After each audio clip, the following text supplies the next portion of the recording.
Kodandaram sir గురించి మాట్లాడదాం ఇప్పుడు మనము. నిన్న సుప్రీంకోర్టు కోదండరామ్ సార్ ఉద్యోగాన్ని వీకేసింది. సుప్రీంకోర్టు కోదండరామ్ రెడ్డి సార్ లేదేం లేదు ఉద్యోగాన్ని పీకేసింది.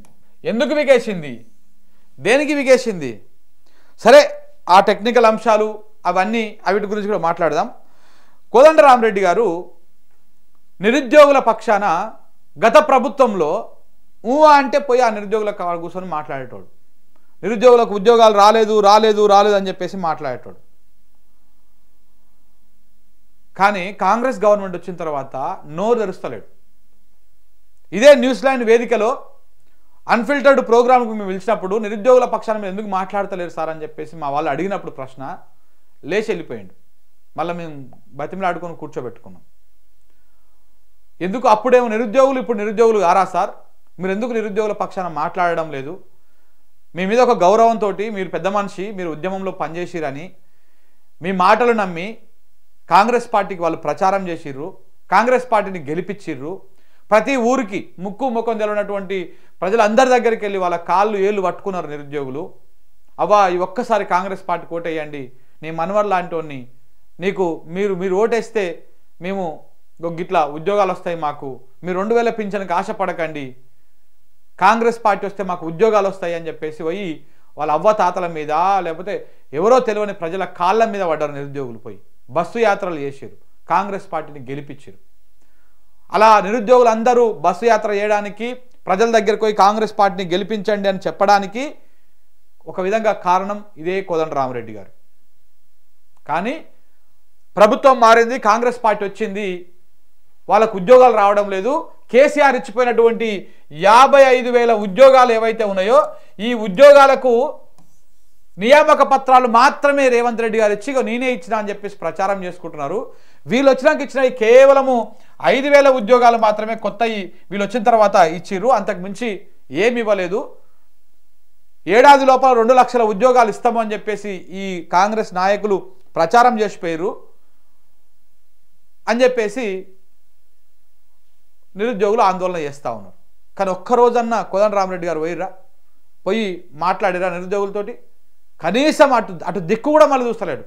ఇప్పుడు ఇంకొక కొత్త రాగం ఏమందుకున్నారు కోదండరామ్ రెడ్డి గారు కానీ, అద్దంకి దయాకర్ కానీ, మిగతా కాంగ్రెస్ వాళ్ళు కానీ. ఇప్పుడు నిరుద్యోగులు అందరూ బీఆర్ఎస్ పార్టీకి అనుకూలంగా ఉన్నటువంటి వాళ్ళంట. మాట్లాడేటప్పుడు ఏమైనా ఉండాలి కదన్నా కొంచెమన్నా.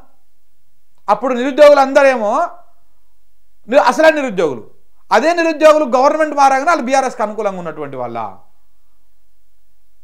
అప్పుడు ఇవాళ ఎవరైతే కొట్లాడుతా ఉన్నారో వీళ్ళందరూ కూడా అప్పుడు కాంగ్రెస్ మీటింగ్లకి, కాంగ్రెస్ సెమినార్లకి వెళ్ళి కాంగ్రెస్ పార్టీకి ఓటేయండి మాకు ఉద్యోగాలు వస్తాయి అని చెప్పినటువంటి వాళ్ళు. కాంగ్రెస్ పార్టీ అధికారంలోకి వచ్చింది, వాళ్ళకి ఉద్యోగాలు రాకపోయేసరికి మళ్ళీ ఆ ప్రభుత్వం మీద కొట్లాడుతూ ఉంటే ఇప్పుడు వాళ్ళని ఒక పార్టీ ముద్రేసి ఇది చేస్తూ ఉన్నారు. కానీ ఎన్నడూ ఒక్క రోజు కూడా నిరుద్యోగుల పక్షాన కోదండరామ్ రెడ్డి గారు మాట్లాడాలి. వాళ్ళు కడుపు మండి రగిలిపోతూ ఉన్నారు. వాళ్ళకి ఇవాళ ఒకటి చల్లటి వార్త వాళ్ళకి ఇవాళ నిన్న సుప్రీంకోర్టు రూపంలో వచ్చింది. కోదండరామ్ రెడ్డి గారి ఉద్యోగాన్ని పీకేసింది. ఉద్యోగం అంటే ఎమ్మెల్సీ పదవి వచ్చింది కదా, రేవంత్ రెడ్డి గారు రాగానే ఎమ్మెల్సీ పదవి ఇచ్చారు కదా. అయితే ఏమైందంటే కేసీఆర్ గవర్నమెంటు గవర్నర్ కోటాలో ఇద్దరికి ఎమ్మెల్సీ పదవులు ఇచ్చింది, నామినేటెడ్ పదవులను. గవర్నర్ కోటాలో ఒకటి దాసో శ్రవణ్ గారికి, ఇంకొకటి కుర్ర సత్యనారాయణ గారికి. ఆయన ఎరకల సామాజిక వర్గం, దాసో శ్రవణ్ గారు బీసీ సామాజిక వర్గం, రెండు వెనకబడినటువంటి వర్గాలే. వీళ్ళిద్దరికీ పదవులు ఇస్తూ సిఫార్సు చేస్తూ క్యాబినెట్ తీర్మానం చేసి పంపిస్తే అప్పటి గవర్నర్గా ఉన్నటువంటి తమిళసాయి గారు ఆ ఫైల్ని వెనక్కి పంపించారు. ఫైల్ సంతకం పెట్టలే. అంతలోపలనే గవర్నమెంట్ మారిపోయింది, కాంగ్రెస్ గవర్నమెంట్ వచ్చింది. ఆల్రెడీ క్యాబినెట్ అప్రూవల్ చేసినటువంటి ఈ పేర్లను ఎవరిని, దాసోజు శ్రవణ్ గారిని, కుర్రా సత్యనారాయణ గారిని, వీళ్ళ పేర్లను పక్కన పెట్టేసి కోదండరామ్ రెడ్డిని, ఇంకొక అలీని, ఇంకొక ఆయనని ముస్లిం వ్యక్తిని, ఇద్దరిని పేర్లు వీళ్ళని పక్కన పెట్టేసి మన కోదండరామ్ రెడ్డిని, ఇంకొక అలీని ఇద్దరిని కలిపి ఇద్దరు పేర్లు వీళ్ళ ప్లేస్లో పక్కన పెట్టి గవర్నర్కు పంపిస్తే అప్పుడు గవర్నరు వీళ్ళని ఆమోదించారు.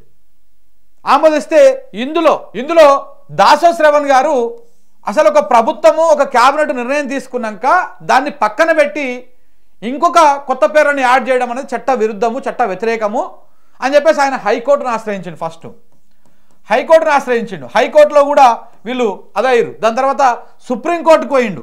సుప్రీంకోర్టులో ఇప్పుడు ఆ కేసు నిన్న ఆ కేసు వాదనలు ఫైనల్ హియరింగ్ జరిగింది. దాంట్లో ఈయన ఎవరు దాసోహ్ శ్రవణేష్ అటువంటి పిటిషన్ మీద ఇప్పుడు కోదండరామరెడ్డి ప్లస్ ఈ అలీ ఇద్దరి ఎమ్మెల్సీ పదవులని ఆ నియామకాన్ని రద్దు చేస్తూ స్టే విధించింది. కోదండరామరెడ్డి పదవి ఊసిపోయింది.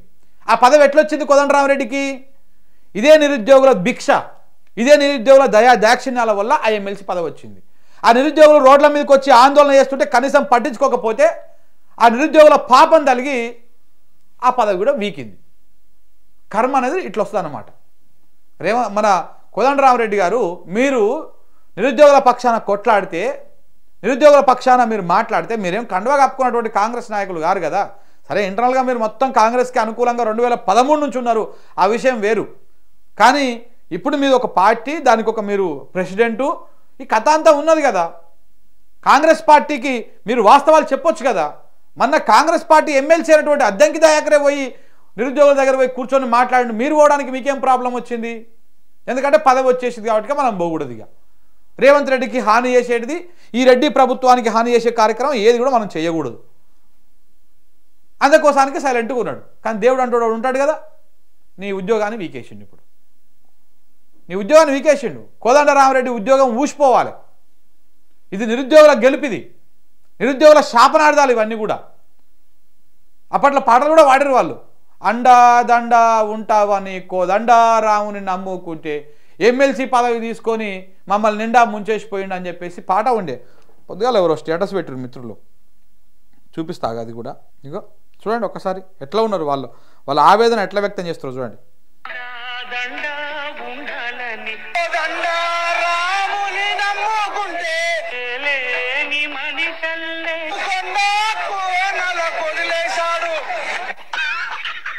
ఇట్లా స్టేటస్లు పెట్టుకొని వాళ్ళ నిరసనను వ్యక్తం చేస్తూ ఉన్నారు, వాళ్ళ బాధను వ్యక్తం చేస్తూ ఉన్నారు. అది ఎప్పుడు తెలుసా ఆ పాటలు వాడుకున్నది నిరుద్యోగులు? అర్ధరాత్రి అశోక్ నగర్లో రోడ్ల మీదకి వచ్చి ఆందోళన చేసినప్పుడు మేము కూడా అక్కడి నుంచి లైవ్ కవరేజ్ ఇచ్చినాం. అట్లా నిరసన వ్యక్తం చేస్తూ ఉంటే కోదండరామరెడ్డి గారికి ఉలుకు లేదు, పలుకు లేదు, సడి లేదు, సప్పుడు లేదు, మంచిగా హెద్దరు కప్పుకొని ఇంట్లో ఏసీ వేసుకొని వండుకున్నాడు. ఇప్పుడు ఉద్యోగం ఊసిపోయింది. ఇప్పుడు మళ్ళీ ఎట్టేట్ వస్తావు, మళ్ళీ దొడిదారిని ఇంకొక ఉద్యోగాన్ని తెచ్చుకో, ఎమ్మెల్సీ పదవి. ఇందులో ఇంకొక అంశం కూడా తెలుసుకోవాలి. కాంగ్రెస్ పార్టీ ఆడుతున్నటువంటి డబల్ డ్రామాలో కోదండరాం బలి అయిపోయింది. ఉద్యమకారుడే కోదండరాం బలి అయిపోయింది. ఇప్పుడు మేమేం చేస్తాం, నీకు ఇచ్చేకాడికి ఇచ్చినాం, నీ కోటా ఇచ్చినాం, పదవి ఆడ కోర్టు కొట్టేసింది, మేమేం చేయలేము అంటారు. ఇప్పుడు కుర్ర సత్యనారాయణ గారి పదవి రీస్టోర్ అవుతుంది, ఎమ్మెల్సీ ఆయన అవుతాడు. ఇప్పుడు ఎమ్మెల్సీగా కుర్ర సత్యనారాయణ అవుతాడు.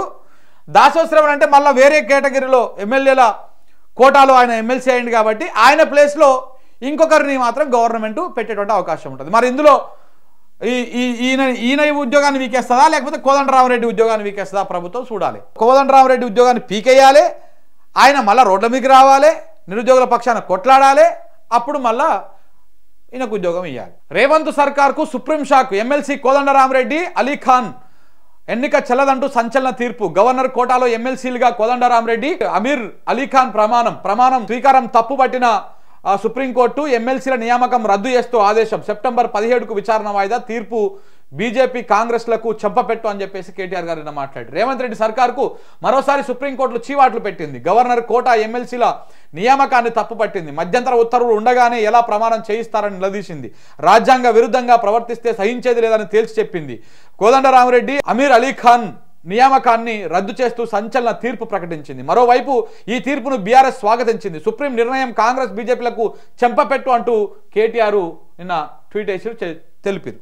సో కాబట్టి ఈ రకంగా ఆల్రెడీ మధ్యంతర ఉత్తర్వులు ఉన్నప్పటికీ కూడా ఈ ప్రభుత్వము మళ్ళీ క్యాబినెట్ తీర్మానం చేసి గవర్నర్కి పంపించి ఇద్దరిని ఎన్నిక చేపి